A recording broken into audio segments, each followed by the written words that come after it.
So if you're looking to revisit some of the great moments that we all shared, head on over to Verve where you can rewatch all the old episodes of Super, not just subbed, but also if you're going to rewatch them, try watching them dubbed in English with some of your favorite classic English voices that many of you grew up with. And it's not just Dragon Ball Super. Verve has tons of other anime in season right now. My Hero Academia, Food Wars, Steins Gate, Persona 5 the anime, Full Metal Panic. There's so much new stuff on there. Plus, Stargate. The entire catalog of the live-action Stargate show is on there. You don't pay a penny for 30 days. The link is down below, so check it out.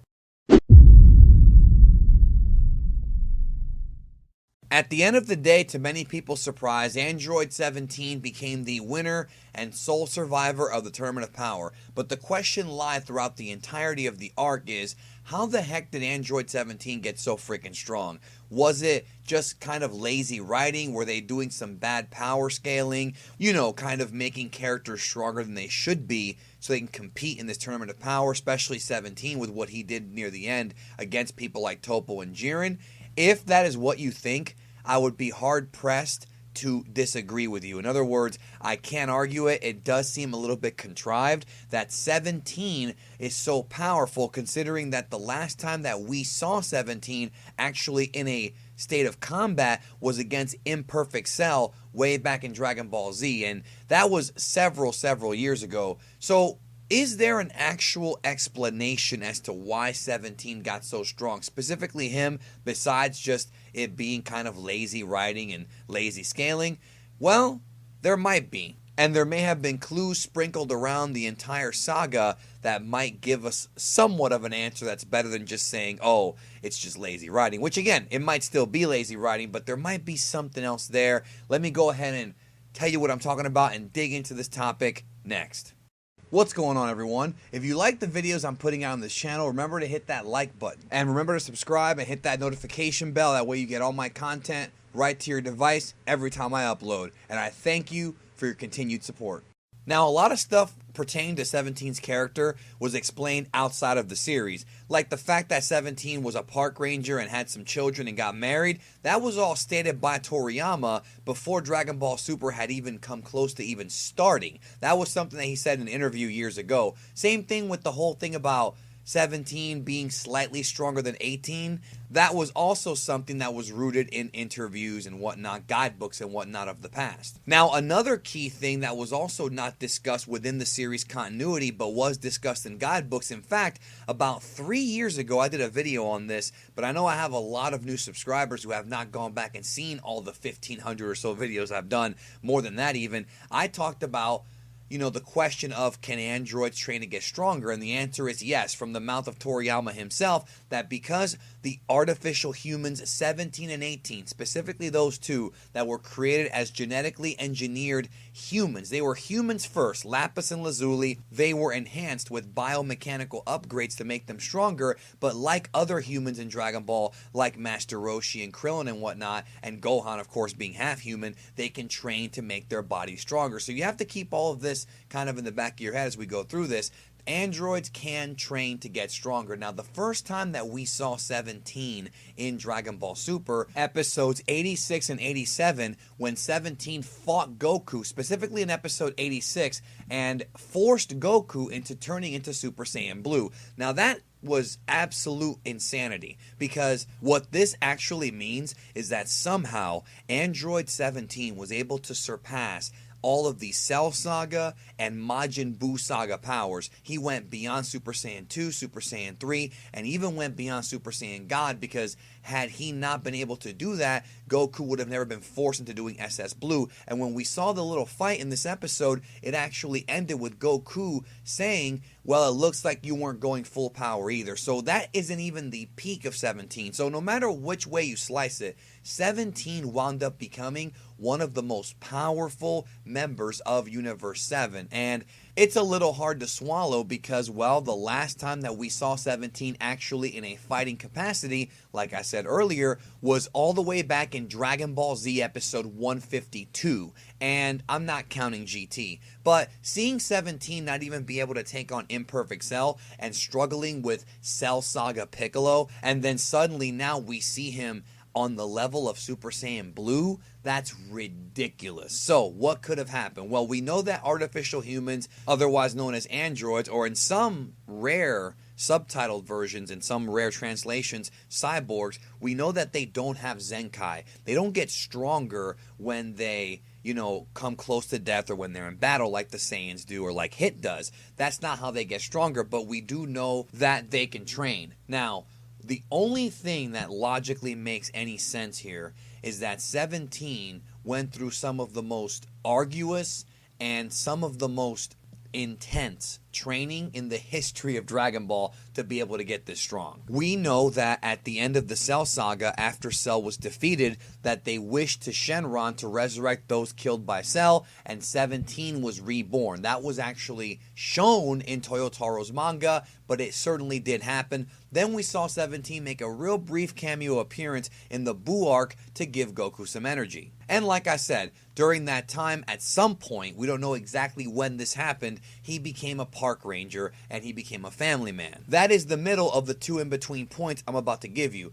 We know with absolute certainty that May 26th of age 767 is when the Cell games took place. Now, based on the Dragon Ball timeline that was released a few years ago that almost everybody forgot existed on the official Dragon Ball site, and based on the original sort of ages that were given to us when the movie versions were coming out, we know that Dragon Ball Super begins with age 778, which is when Battle of Gods actually took place, right? And yes, there are a lot of discrepancies in the translations of these episodes and of the movie, because originally we were told straight up that Battle of Gods takes place in age 778 and Resurrection F is 779, but more recently with Dragon Ball Super, it's implied that Battle of Gods happened just a few months after the death of Kid Buu, but that was actually seen by many linguistics as a mistranslation. In episode 1 of Super, what they actually said was that when the dragon wiped everybody's memory at the end of the Buu arc, which was 6 months after the death of Kid Buu, that after that some time passed, and that would end up being Battle of Gods. Well,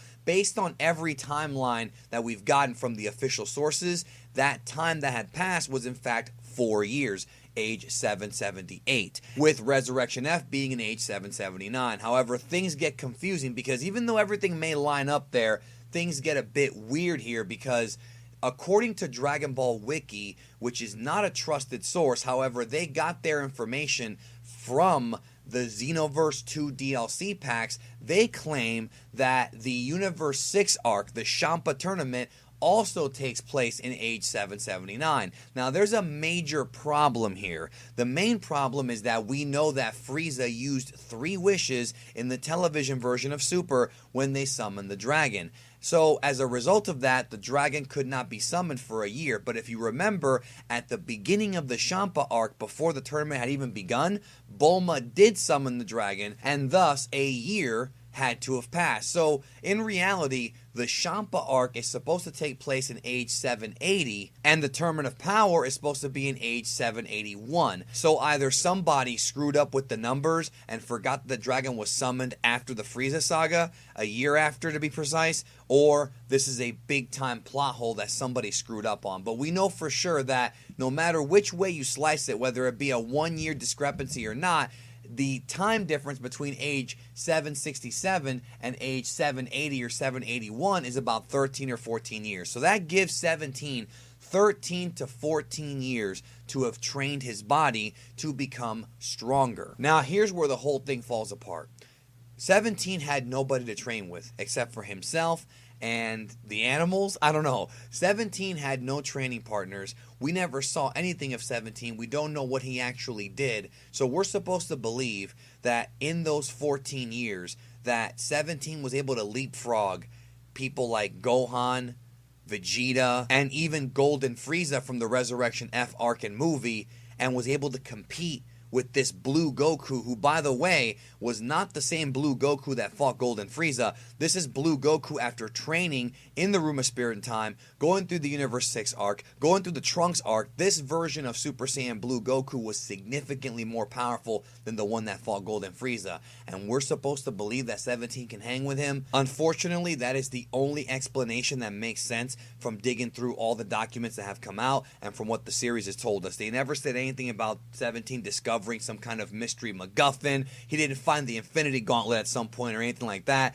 The dude, the only way he got this strong is through training. The problem is that this is a ongoing issue sort of with Dragon Ball as far as narrative power scaling goes. Toei and Toriyama create characters and villains to fit the specific time period of the story. So, for example, does it make any sense that a human scientist was able to create artificial humans like 17 and 18 that were more powerful than Frieza, who's been known to destroy planets in his first form and is an intergalactic tyrant of many, many years? Does it make any sense that somebody with Earth technology can do that? Why didn't somebody else do it before him? Why hasn't somebody done it since then? Well, I guess the video games are different, but that's just kind of where the cracks in the foundation of the Dragon Ball story begin to really harbor themselves. It all kind of began in the Cell Saga. So about a year ago, Seth the Programmer did a video about 17's power in Super, and this was even before the end of the Tournament of Power. We didn't even know he was going to get this far back then, and we certainly didn't know he was going to be this strong. And in the video, he pretty much made this point, and the point was, if it took Frieza 4 months to go from Namek level power, Namek Saga, Frieza Saga level power, to surpassing Super Saiyan God and surpassing Majin Buu in 4 months, who's to say it won't take 17, 13, or 14 years to get this strong as well? Again, that's the only explanation that makes sense. Is it cheap and lazy? Yeah, it kind of is, but there's already a precedent set for it, so who knows how strong the artificial humans, the androids, can actually get if they continue to train. But I want to open up the floor to all of you and kind of get your thoughts on this, because at this point in the series, inconsistencies seem to be kind of a thing. Now, I want to also reiterate a couple things. Number one, 17 does not have the ability to absorb. That's not the powers that 17 and 18 have. That's a different model of android.